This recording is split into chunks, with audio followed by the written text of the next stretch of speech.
Halo semua, kembali lagi ke channel Tante Wiwi. Sebelum kita mulai ceritanya, jangan lupa untuk subscribe, like, dan komen ya jika menyukai cerita kisah hidup dari channel Tante Wiwi. Yuki, kita mulai ceritanya.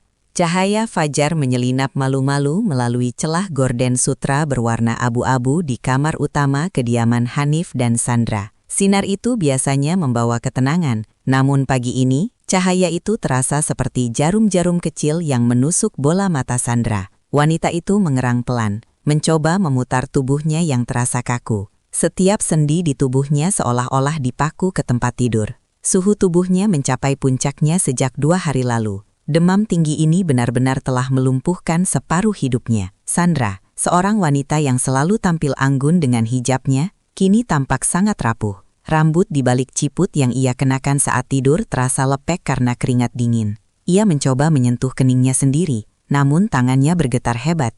Kepalanya berdenyut seirama dengan detak jantungnya yang tidak beraturan. Dalam kesunyian kamar yang luas itu, ia merasa seperti berada di tengah padang pasir yang membakar, sekaligus di puncak gunung es yang membekukan. Pikirannya melayang pada suaminya, Hanif. Biasanya, pada jam segini, Hanif sudah berada di depan cermin besar di sudut kamar, merapikan kerah kemeja mahal yang disetrika kaku oleh pelayan mereka. Hanif adalah sosok yang perfeksionis, dingin, dan nyaris mekanis.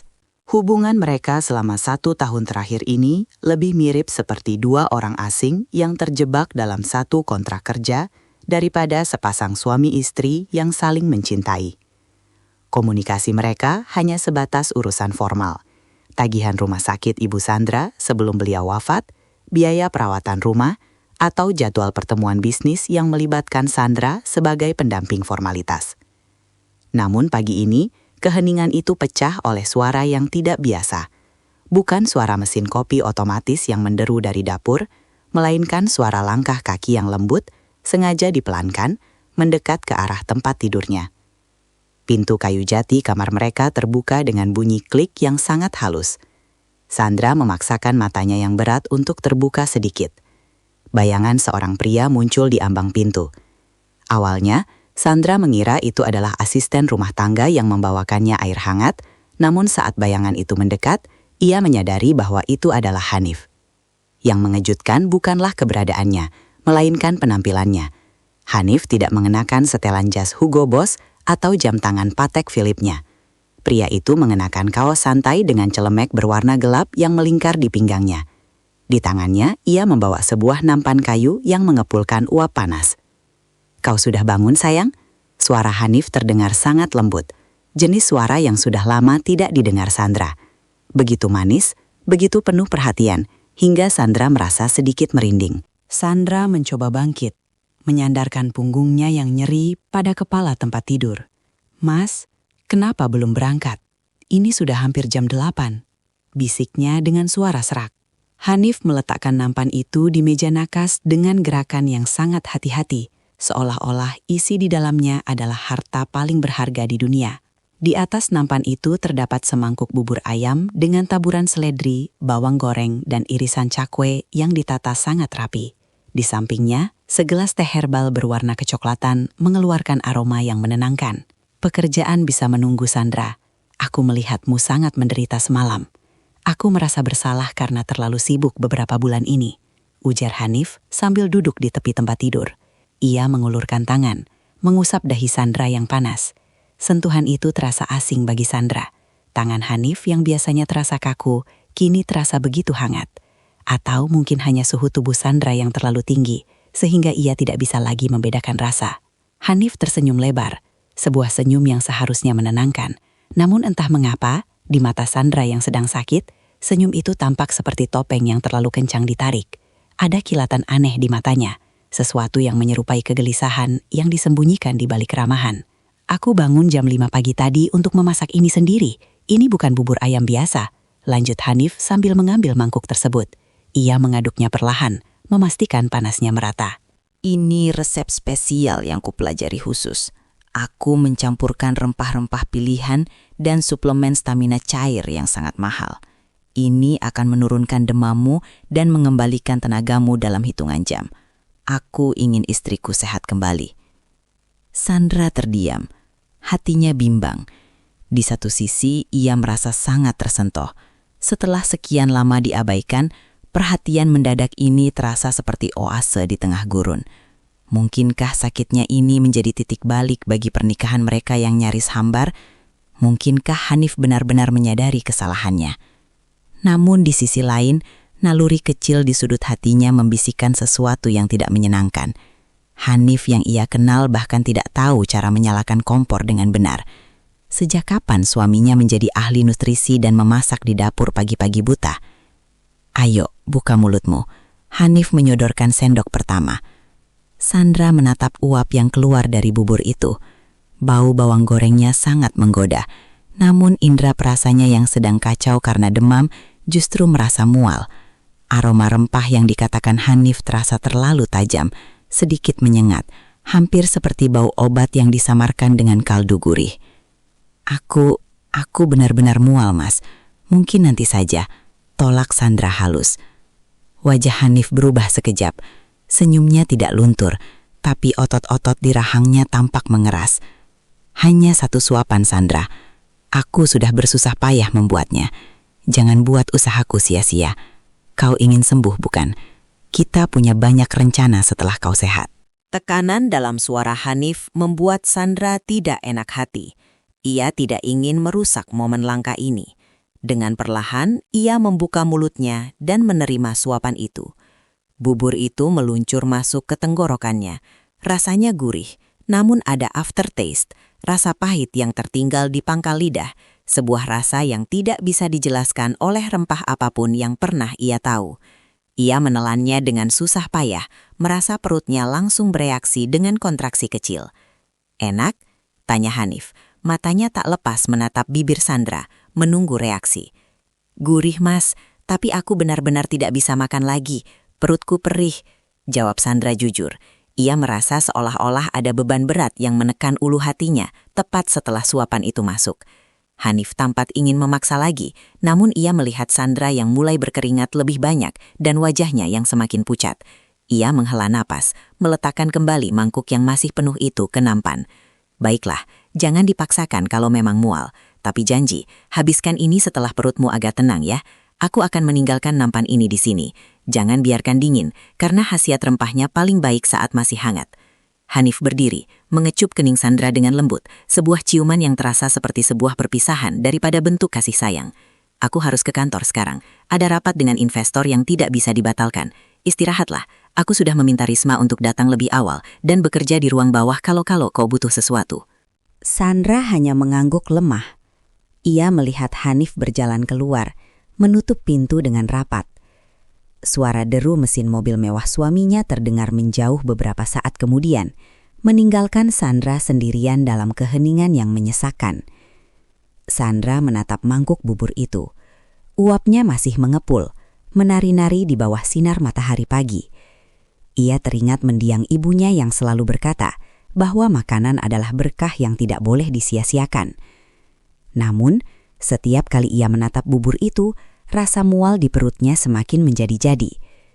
Tanpa ia sadari, Fajar yang ia kira membawa harapan baru dalam pernikahannya, sebenarnya adalah Fajar yang sedang menyiapkan panggung bagi sebuah tragedi yang tak terbayangkan. Ia tidak tahu bahwa dalam mangkuk keramik putih yang cantik itu, tersimpan sebuah rahasia yang akan membongkar seluruh kepalsuan hidupnya hanya dalam hitungan menit ke depan. Keheningan kembali merajai kamar utama setelah deru mesin mobil Hanif menghilang di kejauhan. Sandra masih terbaring kaku, namun matanya tidak sedetik pun beralih dari mangkuk bubur di atas meja nakas. Uapnya mulai menipis, namun aroma bawang goreng dan kaldu gurih itu masih memenuhi indera penciumannya. Anehnya, alih-alih membangkitkan selera, aroma itu justru terasa seperti beban yang menekan dadanya. Sandra mencoba mengatur napasnya yang pendek-pendek. Perutnya terasa bergejolak, seolah-olah suapan kecil yang diberikan Hanif tadi sedang bertarung dengan asam lambungnya. Ada rasa getir yang tertinggal di kerongkongannya, rasa pahit metalik yang tidak kunjung hilang meskipun ia sudah mencoba membasuh mulutnya dengan seteguk air putih. Mungkin hanya pengaruh obat demam semalam, gumamnya menghibur diri sendiri. Namun hatinya tidak tenang. Sandra adalah wanita yang sangat peka. Ia dibesarkan oleh seorang ibu yang mengajarkannya untuk selalu memperhatikan detil kecil. Tindakan Hanif pagi ini terlalu sempurna, terlalu teatrikal untuk ukuran seorang suami yang biasanya lebih memilih menghabiskan waktu dengan ponselnya daripada menatap wajah istrinya saat sarapan. Hanif yang ia kenal tidak pernah tahu di mana letak panci kecil di dapur, apalagi memahami kombinasi rempah-rempah yang rumit. Sandra melirik jam dinding, pukul 8:15 pagi. Ia tahu membiarkan makanan itu di sana hanya akan membuat kamarnya berbau pengap. Ia juga teringat akan didikan keras ibunya tentang konsep mubazir. Bagi ibunya, membuang makanan adalah bentuk ketidakhormatan terhadap rezeki Tuhan. Jika kau tidak sanggup memakannya, berikan pada mereka yang membutuhkan. Jangan biarkan makanan itu menangis di tempat sampah. Suara ibunya terngiang kembali di telinganya. Dengan susah payah, Sandra menurunkan kakinya ke lantai marmer yang dingin. Sensasi dingin itu merambat cepat ke tulang-tulangnya, memicu gelombang menggigil yang baru. Ia meraih nampan kayu itu. Tangannya gemetar, membuat mangkuk keramik di atasnya berdenting pelan menabrak gelas teh. Setiap langkah yang ia ambil menuju pintu kamar terasa seperti berjalan di atas hamparan duri. Kepalanya berdenyut hebat. Namun ia bertekad untuk membawa nampan ini turun. Ia keluar dari kamar, menyusuri lorong lantai 2 yang luas dan sunyi. Rumah ini selalu terasa terlalu besar untuk mereka berdua. Langit-langit yang tinggi dan pilar-pilar besar hanya menambah kesan dingin dan hampa.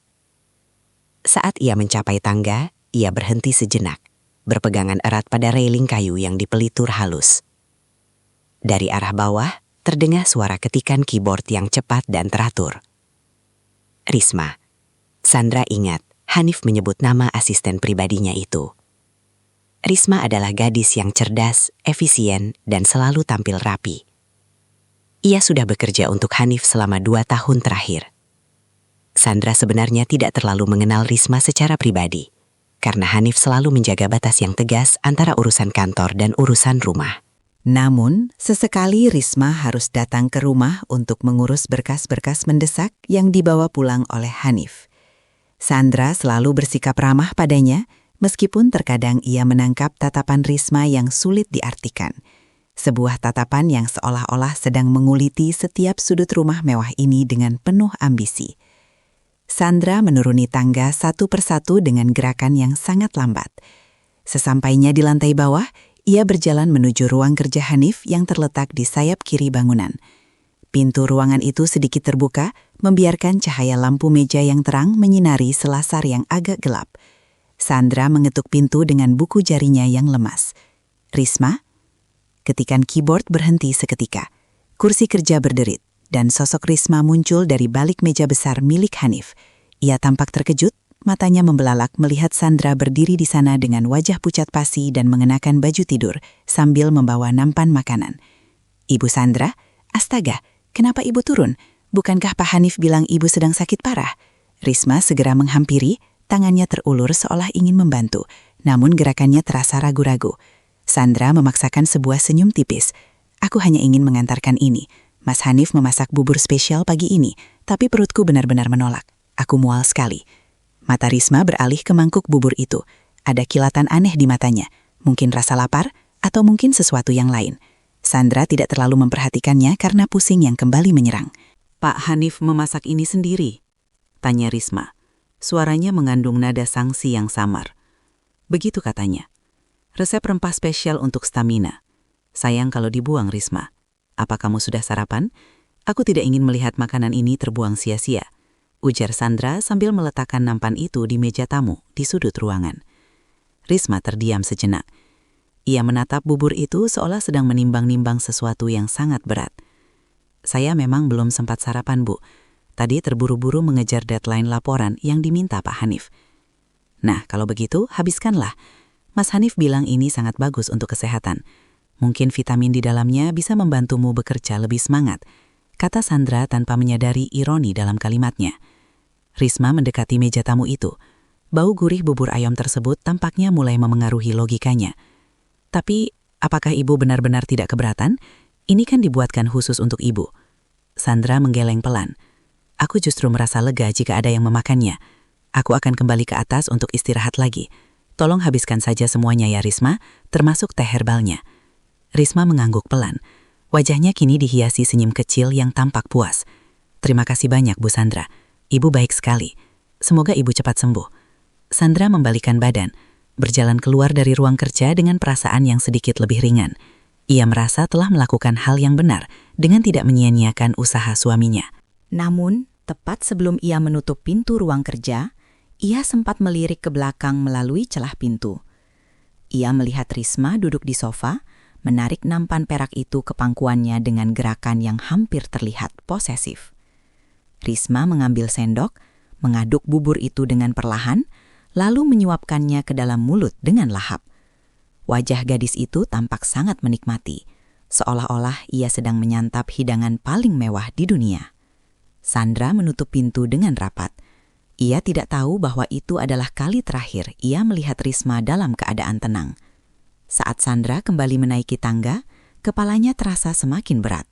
Rasa mual yang tadi sempat mereda, kini kembali dengan kekuatan 2 kali lipat, meskipun ia hanya menelan 3 suapan kecil tadi. Di dalam benaknya, ia terus membayangkan wajah Hanif saat memberikan bubur itu. Mengapa Hanif tampak begitu tergesa-gesa? Mengapa ia tidak menunggu Sandra menghabiskannya jika memang ia sangat peduli? Sesampainya di kamar, Sandra menjatuhkan dirinya ke tempat tidur. Ia menarik selimut hingga ke dagu, mencoba mengusir rasa dingin yang kini disertai dengan rasa kantuk yang sangat berat, rasa kantuk yang tidak wajar. Matanya mulai terpejam dan ia mulai hanyut ke dalam kegelapan. Namun di lantai bawah, di dalam ruang kerja yang kedap suara itu, resep spesial Hanif mulai bekerja. Reaksi kimia yang mematikan itu mulai menyerang sistem saraf korbannya dengan kecepatan yang brutal. Zat yang seharusnya menghentikan detak jantung Sandra, kini sedang mencari jalan melalui pembuluh darah Risma. Sandra baru saja kehilangan kesadaran ketika sebuah suara menggelegar dari lantai bawah. Suara jeritan yang begitu tajam, penuh dengan penderitaan dan kengerian, sanggup menembus dinding dan lantai beton rumah mewah itu. Suara itu adalah suara kematian yang sedang menjemput paksa nyawa yang salah sasaran. Sandra tersentak dalam tidurnya. Jantungnya berdegup begitu kencang hingga terasa sakit di dadanya. Ia tidak tahu apa yang terjadi, tapi satu hal yang pasti, pagi yang tenang ini telah berakhir, digantikan oleh mimpi buruk yang nyata. Kegelapan yang baru saja menyelimuti kesadaran Sandra pecah berantakan. Ia tidak terbangun oleh sentuhan lembut atau alarm ponselnya, melainkan oleh suara yang terdengar seperti robekan kain yang sangat besar, diikuti oleh dentuman benda berat yang menghantam ubin marmer di lantai bawah. Suara itu begitu mengerikan, sebuah kombinasi antara bunyi kaca yang pecah berserakan dan erangan manusia yang seolah-olah sedang berusaha mengeluarkan isi paru-parunya sendiri. Sandra terduduk tegak di tempat tidur. Keringat dingin mengucur deras dari pelipisnya, membasahi bantal sutra yang ia gunakan. Kepalanya berdenyut seakan ada palu yang memukul-mukul sarafnya. Namun adrenalin yang tiba-tiba membanjiri tubuhnya memaksa rasa sakit itu mundur ke latar belakang. "Risma," bisiknya dengan suara gemetar. Keheningan kembali menyelimuti rumah itu selama beberapa detik yang terasa seperti keabadian.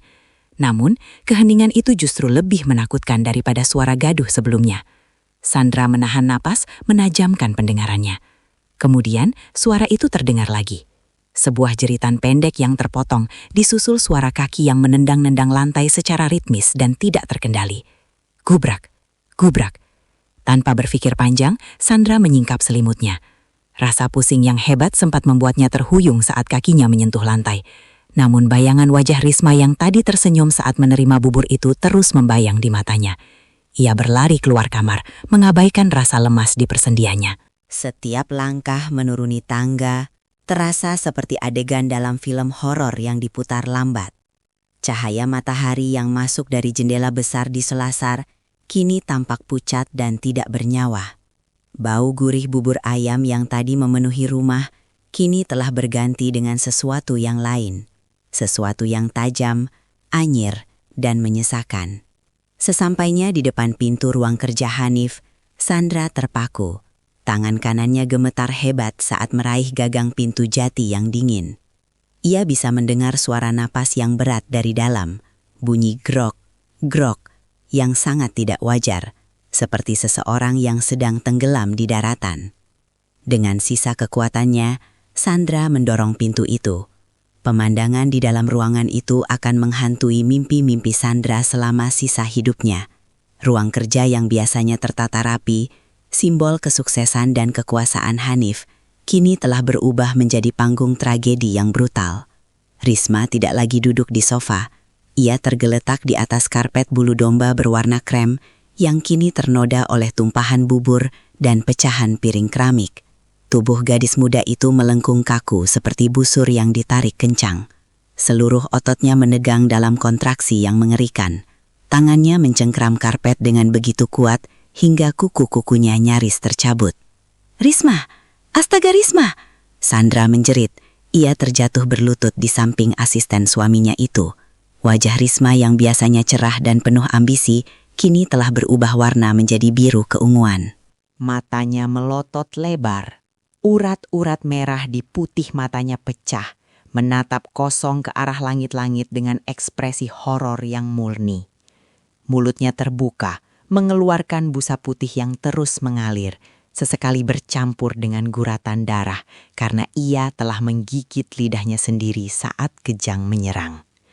Sandra mencoba memegang bahu Risma, namun tubuh gadis itu tersentak-sentak dengan kekuatan yang begitu besar hingga Sandra terlempar ke belakang. "Tolong, ada orang di luar! Tolong!" teriak Sandra histeris, namun ia sadar para pelayan sedang berada di pasar. Ia sendirian dengan kematian yang sedang menjemput paksa nyawa di hadapannya. Risma mulai mengeluarkan suara-suara aneh dari tenggorokannya, sebuah rintihan yang terdengar seperti permohonan terakhir yang tak mampu terucap. Dalam satu momen kejernihan yang menyakitkan di tengah kejangnya, mata Risma beralih sekejap ke arah Sandra. Ada sorot mata yang penuh dengan pengkhianatan, kesakitan, dan penyesalan yang mendalam. Tangan Risma yang gemetar hebat mencoba meraih sesuatu. Ia menunjuk ke arah meja kerja Hanif, lebih tepatnya ke arah laci paling bawah yang sedikit terbuka. Namun, tenaganya habis. Kejang-kejang itu mulai meredah, bukan karena kondisinya membaik, melainkan karena sistem tubuhnya telah menyerah. Tubuh Risma perlahan-lahan terkulai lemas, menjadi berat dan dingin di bawah pandangan mata Sandra yang bersimbah air mata. Hening, dunia seolah berhenti berputar. Sandra terdiam, tangannya menutupi mulutnya sendiri agar tidak berteriak lagi. Ia memperhatikan dada Risma. Tidak ada gerakan. Ia mendekatkan jarinya ke hidung gadis itu. Tidak ada napas. Ia mencari denyut nadi di leher yang masih terasa hangat itu, namun hanya kesunyian yang ia temukan. Risma telah tiada. Sandra terduduk di lantai marmer, dikelilingi oleh reruntuhan bubur yang tadi pagi diberikan suaminya dengan penuh kasih sayang. Pikirannya yang sedang demam mencoba memproses kenyataan ini. Bubur itu, vitamin spesial itu, rempah rahasia itu. Tiba-tiba, ponsel milik Risma yang tergeletak di dekat kaki meja bergetar. Layarnya menyala terang di tengah remang ruangan. Sandra, dalam keadaan syok, secara refleks meraih ponsel itu. Layarnya tidak terkunci. Sebuah pesan masuk dari kontak yang disimpan dengan nama My Future, lengkap dengan simbol hati merah. Sandra mengenal foto profil itu. Itu adalah Hanif, suaminya. Ia membaca baris demi baris pesan yang baru saja masuk. Habiskan semuanya sayang. Pastikan tidak ada satu sendok pun yang tersisa. Begitu wanita berhijab itu menghembuskan napas terakhirnya pagi ini, semua tanah warisan ibunya di pusat kota akan sah jatuh ke tanganku. Kita akan melunasi utang-utang judi bola dan investasi bodongku, lalu kita pergi dari sini. Aku mencintaimu, Risma. Tunggu aku pulang untuk merayakan kebebasan kita. Pesan itu seperti siraman air es yang membekukan jantung Sandra. Rasa sakit di kepalanya tiba-tiba hilang, digantikan oleh kejernihan yang dingin dan tajam. Ia membaca pesan itu sekali lagi, lalu sekali lagi. Setiap kata terasa seperti belati yang menikam jiwanya. "Wanita berhijab itu," bisik Sandra, "itu adalah dirinya." Motifnya begitu telanjang dan menjijikan. Hanif tidak pernah memasak bubur itu karena cinta. Ia memasaknya dengan maut sebagai bumbu utamanya. Ia ingin membunuh istrinya sendiri demi harta warisan yang selama ini dikelola Sandra dengan hati-hati. Dan yang lebih menyakitkan, ia melakukannya bersama selingkuhannya, wanita yang kini tewas di lantai karena memakan racun yang ia siapkan untuk kekasih gelapnya sendiri. Ironi yang begitu brutal. Senjata itu telah memakan tuannya. Risma mati oleh tangan pria yang ia puja karena keserakahan yang mereka bangun bersama. Sandra menatap jasad Risma dengan pandangan yang kompleks, antara benci karena dikhianati dan kasihan karena wanita ini hanyalah pion dalam permainan Hanif yang lebih besar. Namun di atas semua itu, ada rasa takut yang mulai merayap. Hanif akan pulang. Ia mengharap menemukan Sandra sebagai mayat. Jika ia melihat Sandra masih hidup dan Risma yang tewas, apa yang akan dilakukan pria berdarah dingin itu? Sandra segera menghapus air matanya. Ia tidak boleh lemah sekarang. Ia harus menjadi lebih cerdik daripada pria yang mencoba meracuninya. Ia memasukkan ponsel Risma ke dalam saku jubah tidurnya. Ia berdiri, kakinya tidak lagi goyah. Adrenalin telah mengubah demamnya menjadi api amarah yang terkendali. Ia menatap sisa bubur di lantai, bukti pembunuhan. Ia harus menelpon polisi, tapi sebelum itu, ia harus memastikan Hanif tidak tahu bahwa ia sudah mengetahui segalanya. Baru saja Sandra hendak melangkah menuju telepon rumah, suara deru mesin mobil Hanif terdengar memasuki halaman. Ban mobil itu berdecit keras saat direm mendadak. Hanif pulang lebih cepat. Ia pulang untuk memeriksa hasil pekerjaannya. Sandra mematung di tengah ruangan yang berbau kematian itu. Jantungnya berpacu. Ia harus memutuskan sekarang. Lari atau menghadapi iblis yang ia panggil suami itu dengan sandiwara yang tak kalah sempurna. Suara bantingan pintu mobil yang keras bergema hingga ke dalam ruang kerja, memutus keheningan mencekam yang baru saja menyelimuti jasad Risma. Sandra berdiri mematung di tengah ruangan.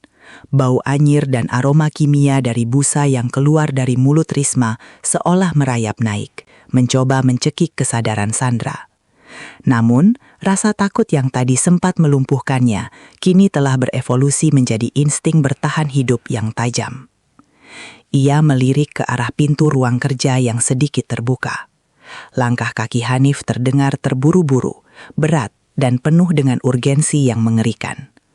Langkah-langkah itu tidak terdengar seperti langkah seorang suami yang cemas akan kesehatan istrinya, melainkan langkah seorang predator yang datang untuk memeriksa apakah mangsanya sudah benar-benar berhenti bernafas. Sandra tahu ia hanya punya waktu hitungan detik. Jika Hanif menemukannya berdiri di sini, sehat dan sadar sepenuhnya, rencananya akan berantakan. Ia harus memainkan peran. Dengan gerakan cepat yang mengabaikan rasa nyeri di kepalanya, Sandra keluar dari ruang kerja, menutup pintu itu rapat-rapat namun pelan agar tidak menimbulkan suara.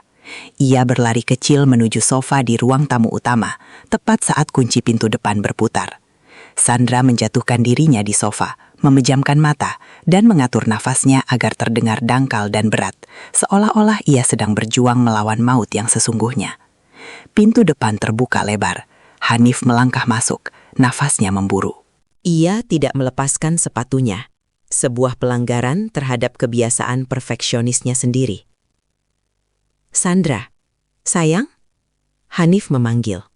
Suaranya bergetar, namun Sandra bisa merasakan nada antisipasi di dalamnya, bukan kekhawatiran.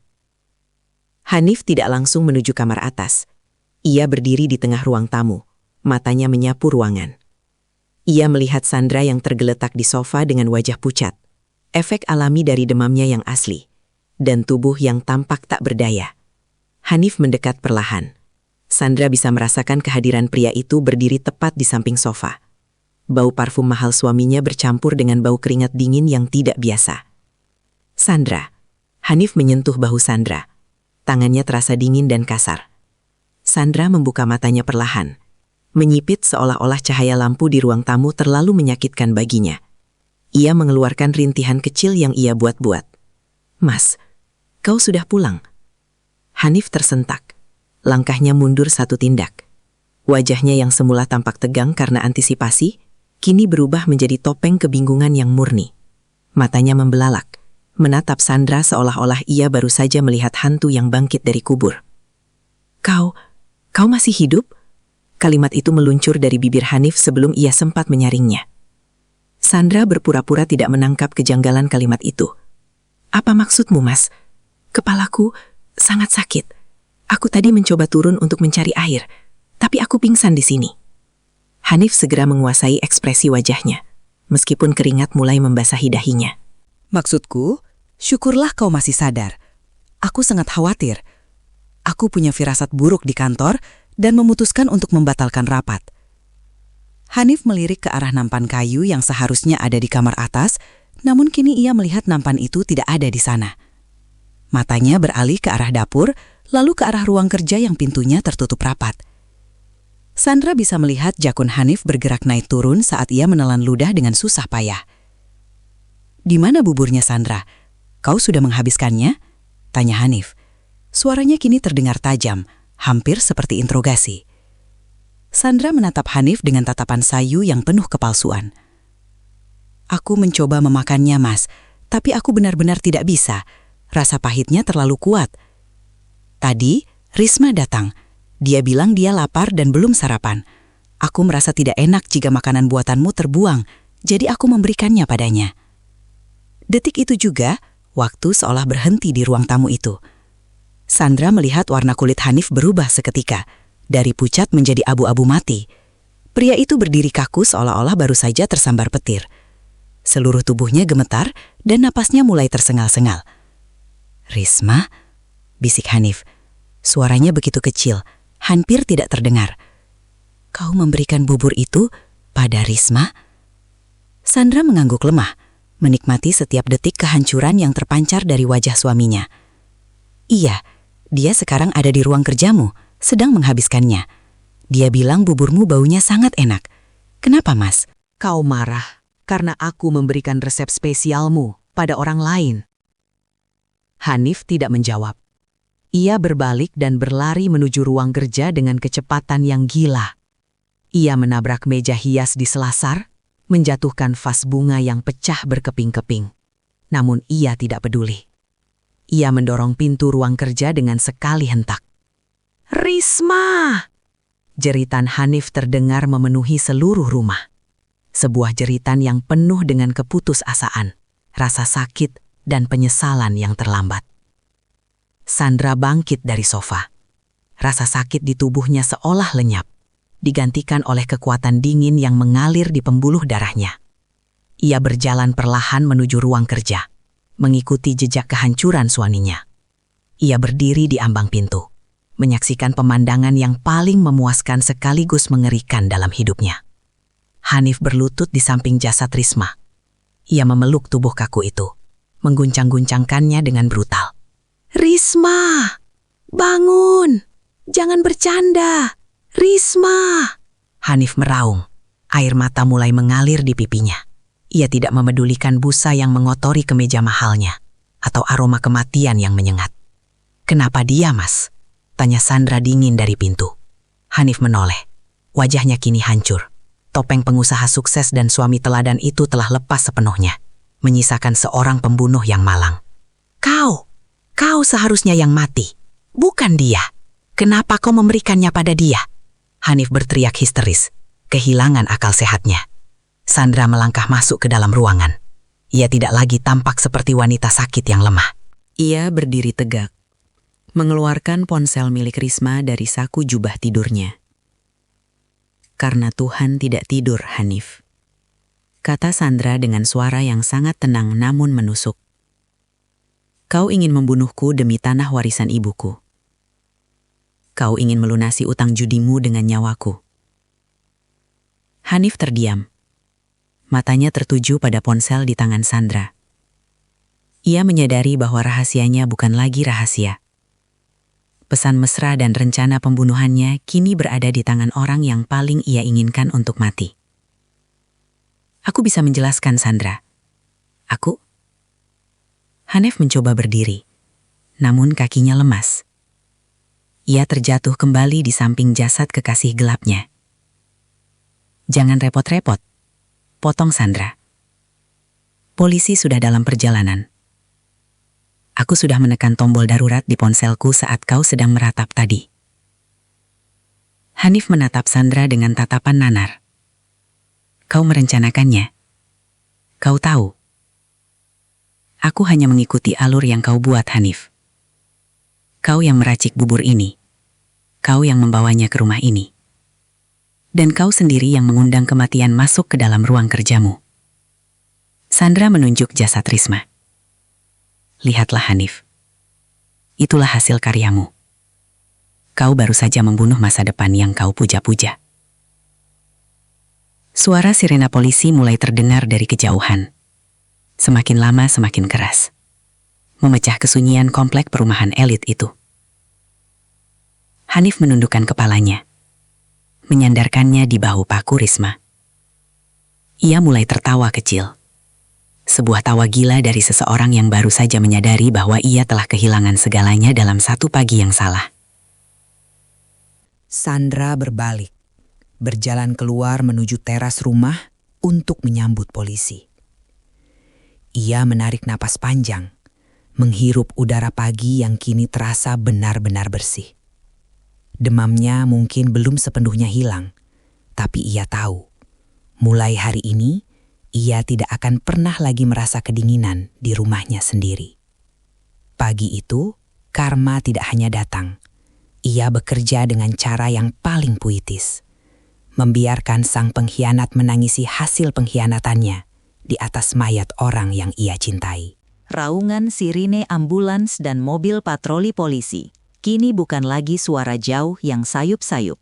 Suara itu telah menguasai halaman depan kediaman mewah tersebut. Cahaya rotator merah dan biru berputar-putar, memantul pada pilar-pilar beton dan jendela kaca besar, menciptakan efek visual yang mencekam, seolah rumah itu sedang dikepung oleh api dingin. Sandra berdiri di teras depan, membiarkan angin pagi yang tajam menerpa wajahnya yang pucat. Ia melihat dua petugas berseragam turun dengan cepat, diikuti oleh seorang pria berpakaian sipil, setelan kemeja rapi namun tanpa dasi, yang memiliki tatapan mata sangat tajam. Pria itu adalah Inspektur Raihan, seorang penyidik senior yang dikenal karena kemampuannya membedah kebohongan hanya dari nada bicara seseorang. "Nyonya Sandra?" tanya Inspektur Raihan sambil melangkah menaiki tangga teras.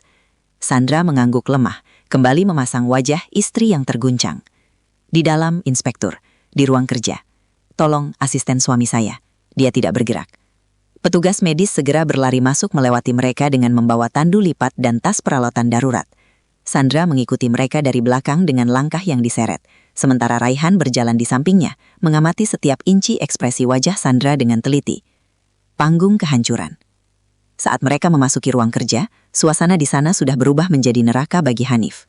Pria itu masih berada di posisi yang sama, berlutut di samping jasad Risma. Tangannya yang gemetar masih menggenggam jemari kaku asistennya. Namun, saat melihat rombongan polisi dan para medis masuk, Hanif secara naluriah melepaskan tangan Risma. Ia mencoba berdiri, namun kakinya seolah kehilangan tulang. "Jangan sentuh apapun," bentak salah satu petugas polisi saat melihat Hanif mencoba merapikan letak mangkuk yang pecah. Petugas medis berlutut di samping Risma, melakukan pemeriksaan cepat pada nadi karotis dan pupil mata. Hanya butuh waktu kurang dari 10 detik bagi mereka untuk menoleh ke arah Inspektur Raihan dan memberikan gelengan kepala yang pelan. "Sudah meninggal, Inspektur. Tanda-tanda klinis menunjukkan sianasis berat dan kontraksi otot yang tidak wajar. Kami mencurigai keracunan zat kimia keras," lapor petugas medis itu dengan suara profesional yang dingin. Hanif mengeluarkan suara tercekik, semacam rintihan yang berusaha ditahan agar tidak terdengar seperti pengakuan dosa. Ia menatap ke arah Sandra, mencoba mencari setitik belas kasihan, atau mungkin sekadar sinyal untuk bekerja sama. Namun Sandra justru memalingkan wajahnya ke arah bahu Inspektur Raihan, terisak pelan seolah tidak sanggup melihat pemandangan mengerikan itu. "Siapa yang pertama kali menemukan korban?" tanya Raihan sambil mengeluarkan buku catatan kecil. "Saya, Inspektur," jawab Sandra dengan suara yang dibuat bergetar. Saya sedang beristirahat di kamar karena demam tinggi. Tiba-tiba, saya mendengar jeritan dan suara pecahan piring. Saat saya sampai di sini, Risma sudah dalam kondisi kejang-kejang. Raihan mengangguk, lalu beralih ke arah Hanif yang kini bersandar pada meja kerjanya dengan wajah pucat pasi. "Dan Anda, Tuan Hanif, Anda baru saja tiba?" Hanif menelan ludah. Suaranya terdengar serak. Iya, saya baru sampai dari kantor. Istri saya menelepon dan bilang ada kejadian darurat. Saya tidak menyangka akan melihat Risma seperti ini. Dia asisten terbaik saya." Sandra mencibir dalam hati. "Asisten terbaik?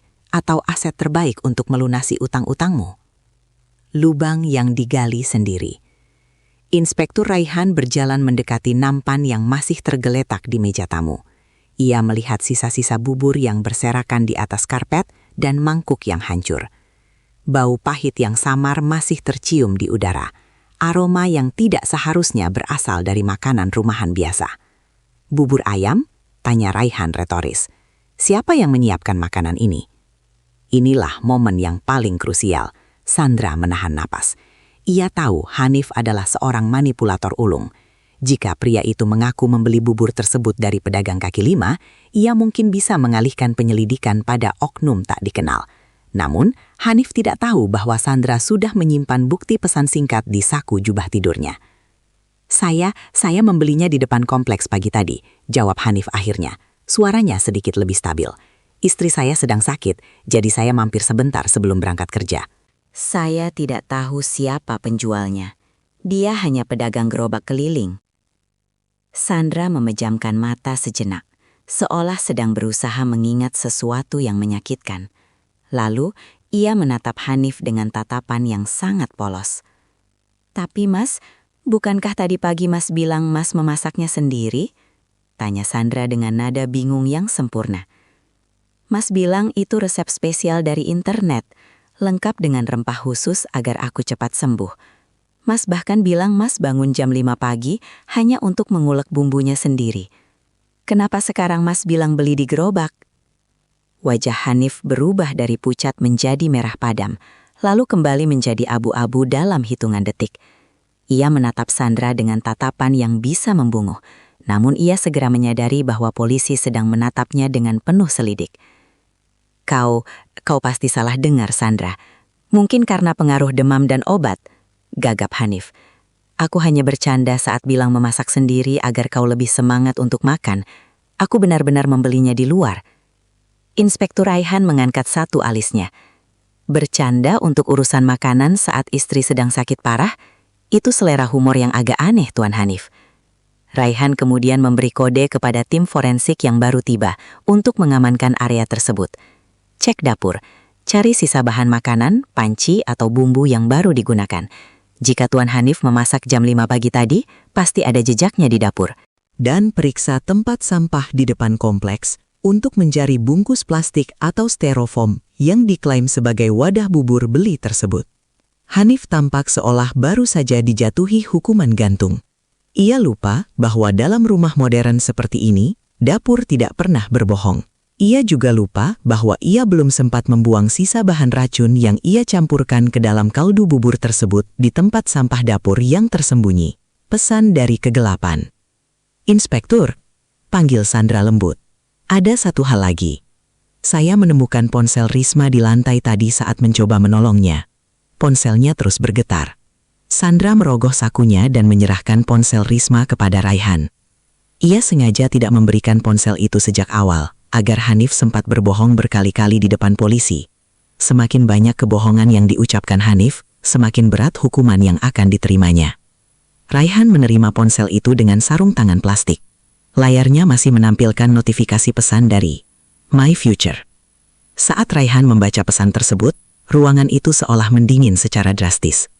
Ia membacanya dengan suara rendah yang bisa didengar oleh Hanif. "Habiskan semuanya, sayang.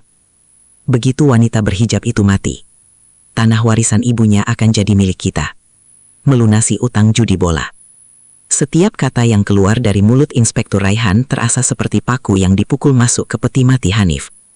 Polisi-polisi di sekitar mereka berhenti bergerak. Hanif jatuh tertuduk di lantai, tepat di samping pecahan piring yang membunuh selingkuhannya. Tuan Hanif, suara Raihan kini berubah menjadi sangat dingin dan tanpa kompromi. Saya pikir kita tidak perlu lagi membicarakan tentang pedagang bubur keliling. Ada banyak hal yang harus Anda jelaskan di kantor polisi, terutama tentang rencana masa depan Anda yang melibatkan racun dan warisan istri Anda. Hanif tidak lagi membela diri. Ia menatap jasad Risma dengan tatapan kosong. Ia menyadari sebuah kebenaran yang pahit. Ia telah membunuh satu-satunya orang yang ia cintai dengan caranya yang bengkok demi menyingkirkan orang yang ia benci. Dan sekarang, ia kehilangan keduanya. Sandra berdiri tegak. Air matanya kini benar-benar berhenti. Ia menatap suaminya yang sedang diborgol oleh petugas. Tidak ada rasa haru, tidak ada rasa sedih yang tersisa. Yang ada hanyalah rasa syukur yang mendalam karena indera perasanya pagi itu telah menyelamatkan nyawanya dari sebuah resep spesial yang mematikan. Saat Hanif digiring keluar melewati pintu, Sandra membisikkan sesuatu yang hanya bisa didengar oleh pria itu. "Terima kasih buburnya, Mas. Rasanya benar-benar tak terlupakan." Bab 6. Gema di ruang interogasi. Dinding ruang interogasi itu berwarna kelabu kusam, tanpa jendela, dan hanya diterangi oleh sebuah lampu neon yang berkedip gelisah di langit-langit. Hanif duduk di kursi kayu keras dengan tangan terborgol ke kaitan meja besi. Pakaian mahalnya kini tampak kusut, dan noda busa kering dari jasad Risma masih menempel di lengan kemejanya. Sebuah stempel kematian yang tak bisa ia hapus. Di hadapannya, Inspektur Raihan duduk dengan tenang, menyesap kopi hitam dari gelas plastik. Di atas meja, terdapat dua benda yang menjadi lonceng kematian bagi kebebasan Hanif. Ponsel Risma yang masih menampilkan pesan pengkhianatan, dan sebuah botol kecil tanpa label berisi cairan bening yang ditemukan tim forensik, tersembunyi di balik tumpukan kantong kopi di dapur rumah Hanif. "Zat ini namanya sianida dosis tinggi, Tuan Hanif," ujar Raihan sambil mengetukkan jarinya ke botol tersebut. "Tim kami juga menemukan sisa serbuk yang sama di panci kecil yang belum sempat Anda cuci bersih. Jejak sidik jari Anda ada di sana, jelas dan nyata. Jadi, apakah Anda masih ingin melanjutkan dongeng tentang pedagang bubur keliling itu?" Hanif hanya menunduk. Bayangan Risma yang meronta di lantai terus berputar di kepalanya seperti kaset rusak. "Saya tidak bermaksud membunuhnya," bisik Hanif parau. "Racun itu untuk Sandra. Risma adalah masa depan saya. Kami sudah merencanakan ini selama berbulan-bulan. Masa depan yang Anda bangun di atas mayat istri Anda sendiri." Raihan mencibir.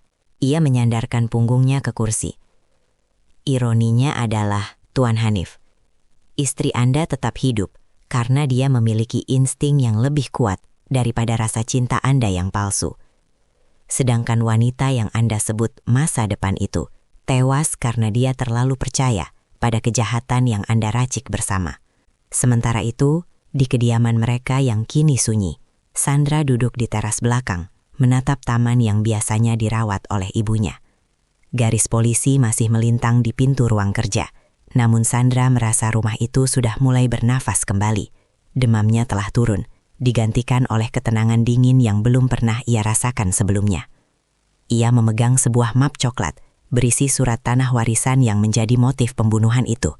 Hanif begitu buta oleh utang, hingga tidak menyadari bahwa Sandra sebenarnya sudah berniat menjual sebagian tanah itu, untuk membantu bisnis Hanif yang sedang goyah. Sebuah kejutan yang rencananya akan ia berikan pada ulang tahun pernikahan mereka bulan depan. Sandra menarik napas panjang, merobek draft surat bantuan yang pernah ia tulis dan membiarkan sobekannya tertiup angin. Tidak ada lagi belas kasihan, tidak ada lagi ruang untuk pengampunan. "Selamat malam, Mas Hanif," bisik Sandra pada angin malam. "Nikmatilah sisa hidupmu di balik jeruji, meratapi cinta yang kau bunuh dengan tanganmu sendiri. Esok hari, berita utama akan dipenuhi oleh skandal pembunuhan berencana sang pengusaha ternama." Namun bagi Sandra, berita itu hanyalah penutup dari sebuah bab kehidupan yang kelam dan awal dari kemerdekaan yang sesungguhnya. 3 bulan kemudian, gedung pengadilan dipadati oleh pemburu berita dan tetangga yang penasaran. Kasus bubur sianida telah menjadi konsumsi publik yang panas. Hanif duduk di kursi pesakitan. Tubuhnya tampak menyusut di balik rompi tahanan berwarna oranye yang mencolok. Rambutnya yang dahulu selalu tertata rapi, kini kusam, dan matanya cekung, seolah-olah ia telah lama tidak tidur karena dikejar bayangan Risma setiap kali memejamkan mata. Di barisan depan kursi pengunjung, Sandra duduk dengan anggun, mengenakan hijab berwarna putih gading. Wajahnya tenang, menyimpan martabat seorang wanita yang telah melewati badai maut. Ia tidak lagi menatap Hanif dengan kebencian, melainkan dengan kekosongan yang jauh lebih menyakitkan. Bagi Sandra, pria yang duduk di sana bukan lagi suaminya, melainkan orang asing yang mencoba merenggut napasnya demi sekeping harta. Saudara terdakwa, apakah Anda mengakui bahwa zat sianida tersebut Anda campurkan sendiri ke dalam makanan saksi korban, Sandra, yang akhirnya dikonsumsi oleh Risma? Suara hakim ketua menggema di ruang sidang yang dingin itu. Hanif terdiam cukup lama. Ia melirik ke arah Sandra, berharap melihat setitik air mata atau keraguan di sana. Namun yang ia temukan hanyalah dinding es. Hanif menunduk, suaranya pecah saat menjawab. Benar, Yang Mulia. Saya melakukannya karena terdesak utang. Saya mengira itu adalah jalan keluar satu-satunya. Terdengar gumaman riuh dari para pengunjung sidang. Jaksa penuntut umum kemudian membacakan tuntutannya. Penjara seumur hidup atas pembunuhan berencana dan percobaan pembunuhan. Tidak ada keringanan. Tidak ada pembelaan yang masuk akal ketika bukti digital dan forensik telah mengunci rapat pintu pelariannya. Saat hakim mengetukkan palu, suara dentumannya seolah meruntuhkan seluruh sisa-sisa kesombongan Hanif. Ia dijatuhi hukuman maksimal. Petugas kepolisian segera menarik lengan Hanif untuk membawanya kembali ke sel. Namun pria itu sempat berhenti di depan barisan Sandra. Sandra, maafkan aku, bisik Hanif dengan bibir bergetar. Sandra berdiri perlahan, merapikan pakaiannya, lalu menatap lurus ke mata Hanif. Kau tidak meminta maaf kepadaku, Hanif. Mintalah maaf pada Risma yang kau bunuh dan pada ibuku yang tanahnya kau incar. Di dunia ini, kau mungkin masih bisa bernapas di penjara. Tapi di hadapan Tuhan, kau sudah mati sejak hari kau meracik bubur itu. Sandra berbalik, berjalan keluar dari ruang sidang tanpa menoleh lagi. Di luar, cahaya matahari siang yang cerah menyambutnya. Ia menarik napas dalam-dalam, merasakan udara segar yang tidak lagi berbau pengkhianatan. Langkah Sandra mantap menuju mobilnya. Ia memiliki banyak rencana. Mendirikan yayasan untuk wanita korban kekerasan dalam rumah tangga dan mengelola warisan ibunya untuk tujuan yang lebih mulia. Labirin kegelapan itu telah ia lalui, dan di ujung sana ia menemukan dirinya yang baru, wanita yang tidak lagi bisa dihancurkan oleh racun manapun. 6 bulan setelah palu hakim diketukan, kediaman mewah yang dahulu terasa seperti penjara bagi Sandra, kini telah berganti rupa. Garis polisi telah lama dicopot, dan aroma pengap pengkhianatan telah diusir oleh keharuman bunga-bunga melati dan lavender yang baru ditanam Sandra di halaman belakang.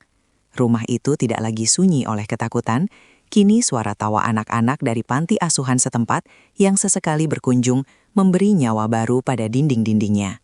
Sandra duduk di ruang kerja yang dahulu merupakan tempat tragedi itu terjadi.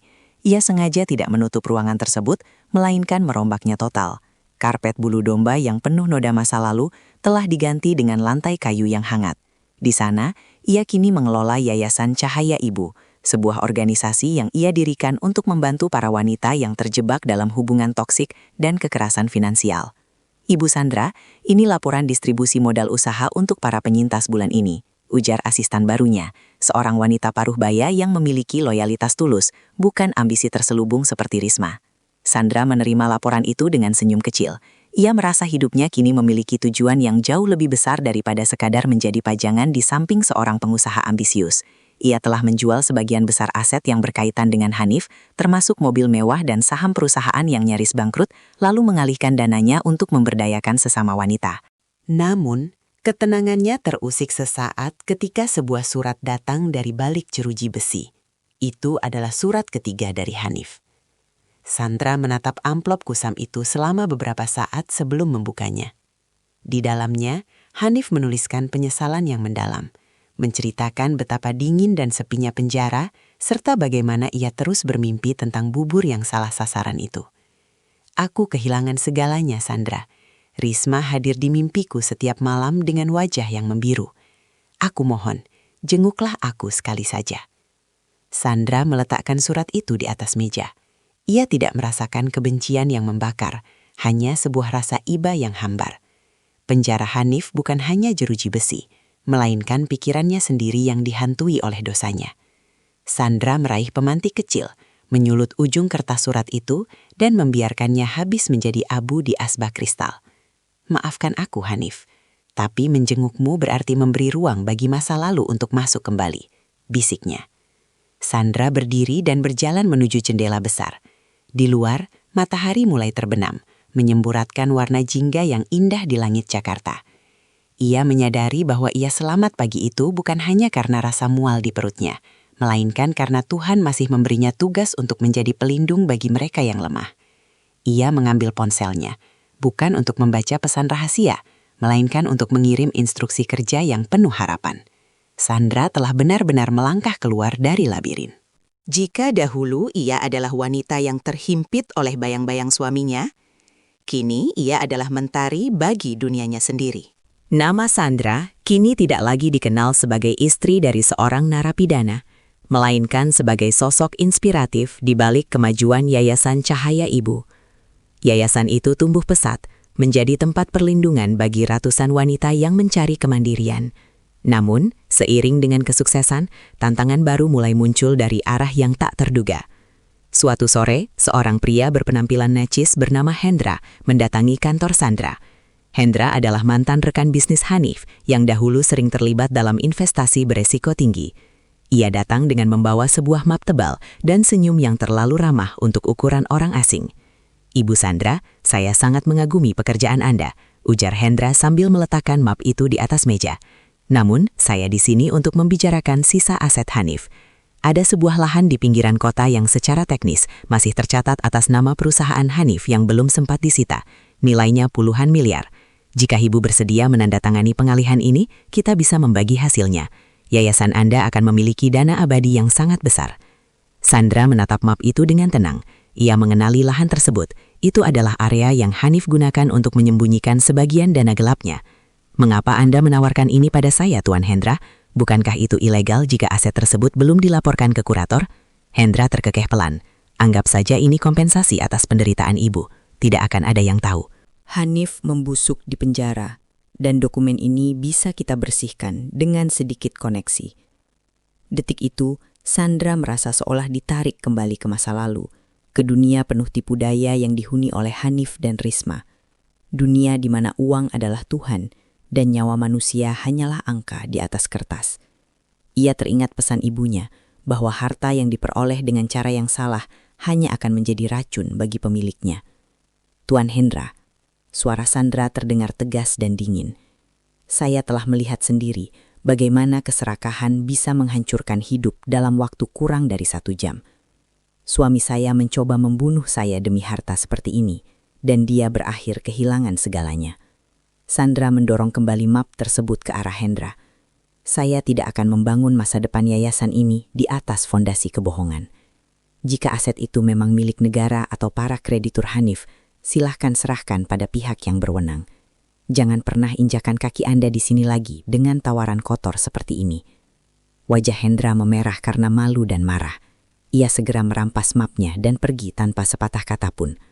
Sandra menarik napas panjang, merasa sebuah beban berat terangkat dari pundaknya. Ia baru saja melewati ujian terbesarnya, godaan untuk menjadi seperti pria yang pernah mencoba meracuninya. Malam itu, Sandra berjalan menyusuri selasar panti asuhan miliknya. Ia melihat para wanita sedang belajar menjahit dan anak-anak yang tertidur lelap. Ia tahu keputusannya benar. Kejayaan yang hakiki bukan diukur dari seberapa banyak tanah yang ia miliki, melainkan dari seberapa bersih tidurnya setiap malam. Ia telah memilih integritas di atas emas, dan dalam pilihan itu, ia menemukan kekuatan yang tidak akan pernah bisa diberikan oleh racun manapun. 1 tahun telah berlalu sejak Sandra menolak tawaran kotor Hendra. Dan tepat 2 tahun sejak pagi berdarah yang mengubah segalanya. Hari ini, Sandra berdiri di puncak sebuah bukit kecil di atas lahan warisan ibunya yang paling luas. 1 tahun telah berlalu sejak Sandra menolak tawaran kotor Hendra. Dan tepat 2 tahun sejak pagi berdarah yang mengubah segalanya. Hari ini, Sandra berdiri di puncak sebuah bukit kecil di atas lahan warisan ibunya yang paling luas. Lahan yang dahulu hampir menjadi alasan kematiannya, kini telah berubah menjadi pusat kemandirian Sandra. Sebuah kompleks asrama, sekolah keterampilan, dan rumah sakit komunitas yang ia bangun dengan dana yang bersih dan transparan. Udara pagi di perbukitan itu terasa sangat segar, jauh dari hiruk-pikuk kota dan bayang-bayang masa lalu yang kelam. Sandra mengenakan hijab berwarna biru langit, warna yang mencerminkan ketenangan hatinya saat ini. Ia menatap matahari yang mulai terbit, menyinari gedung-gedung yang ia bangun dengan penuh perjuangan. Ia menerima kabar bahwa Hanif telah dipindahkan ke penjara dengan keamanan yang lebih ketat setelah berkali-kali mencoba melakukan tindakan melukai diri sendiri. Penyesalan Hanif telah berubah menjadi kegilaan. Pria itu kabarnya terus-menerus berhalusinasi mencium aroma bubur gurih di dalam selnya. Sandra mendoakan kedamaian bagi jiwa Hanif, namun ia tidak lagi merasakan keterikatan emosional apapun. Baginya, Hanif adalah bagian dari kehidupan orang lain yang pernah ia kenal. Seorang gadis kecil, salah satu penghuni panti asuhannya, berlari menghampiri Sandra sambil membawa setangkai bunga liar. "Ibu Sandra, lihat, bunganya mekar sempurna hari ini," seru gadis itu dengan mata berbinar. Sandra berjongkok, menerima bunga itu dengan senyum tulus. Sama seperti Muna, jika kita bisa melewati malam yang paling gelap, kita akan mekar dengan sangat indah di pagi hari. Sandra memeluk gadis itu, merasakan kehangatan yang nyata. Ia menyadari bahwa selamatnya ia dari racun sianida 2 tahun lalu bukan sekedar keberuntungan medis atau insting mual semata. Itu adalah cara Tuhan memberinya kesempatan kedua untuk menjadi tangan yang terulur bagi mereka yang tak bersuara. Ia teringat mangkuk keramik putih yang pecah di lantai ruang kerja itu. Dahulu, ia mengira hidupnya ikut hancur bersama pecahan itu. Namun kini ia tahu, terkadang sesuatu harus hancur berkeping-keping agar kita bisa menyusun kembali sesuatu yang jauh lebih kuat, lebih indah, dan lebih bermakna. Sandra berdiri tegak, memandang cakrawala yang luas. Tidak ada lagi ketakutan akan pengkhianatan, tidak ada lagi demam yang melumpuhkan jiwa. Ia telah memaafkan masa lalunya, meski tidak akan pernah melupakannya sebagai pelajaran. Pagi ini, Sandra tidak lagi menunggu suaminya memasakkan sarapan. Ia telah memasak takdirnya sendiri dengan bumbu keberanian, kejujuran, dan kasih sayang. Saat ia melangkah turun dari bukit menuju komplek yayasannya, Sandra tahu bahwa ia bukan lagi sekadar penyintas. Ia adalah seorang pemenang. Dan bagi Sandra, itulah resep spesial yang sesungguhnya. Resep kehidupan yang memberinya kemerdekaan abadi. Tamat. Terima kasih telah mendengarkan kisah hidup dari Tante Wiwik. Semoga kita selalu sehat dan sampai berjumpa kembali di cerita kisah selanjutnya.